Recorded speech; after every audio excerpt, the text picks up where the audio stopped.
se retrouve donc pour corriger les exercices 61 et 62. C'est des exercices d'application assez directs, donc normalement ça n'a pas dû trop vous poser de problème.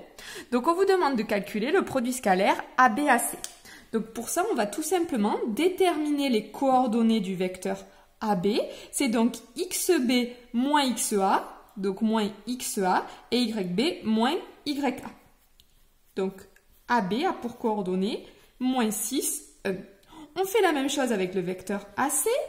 Donc je commence avec les coordonnées de C, moins j'enlève les coordonnées de A. AC a pour coordonnées 1, 6. Et donc, je calcule le produit scalaire AB scalaire AC.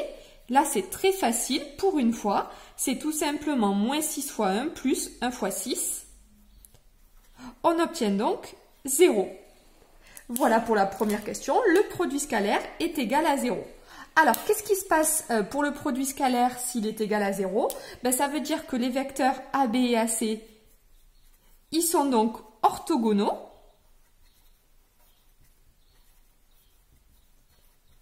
Ça, c'est notre donc nouveauté de cours. Et donc, vu qu'ils sont orthogonaux, ça veut dire que les droites AB et AC, elles sont perpendiculaires. Et ça, pour le triangle ABC, ça veut dire tout simplement qu'il est rectangle. Et il va être rectangle en où? En A.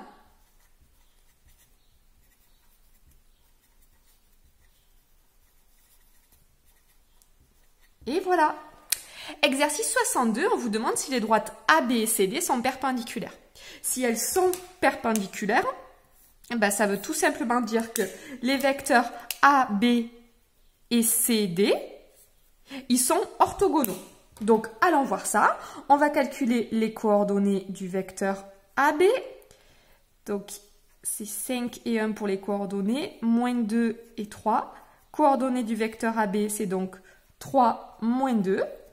Et on va calculer les coordonnées du vecteur CD.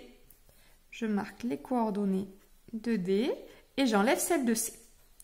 Coordonnées de CD, moins 4, moins 6.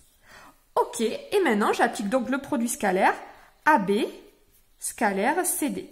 Donc AB scalaire CD, c'est donc 3 fois moins 4, parce que là j'ai les coordonnées, pas de souci, plus moins 2 fois moins 6. On obtient donc moins 12 plus 12, c'est-à-dire 0. On a obtenu 0. Donc, les vecteurs AB et CD, ils sont orthogonaux. Et vu qu'ils sont orthogonaux, on va pouvoir dire que les droites AB et CD, elles sont perpendiculaires. Et voilà pour la correction de ces deux exos. On se retrouve pour la suite.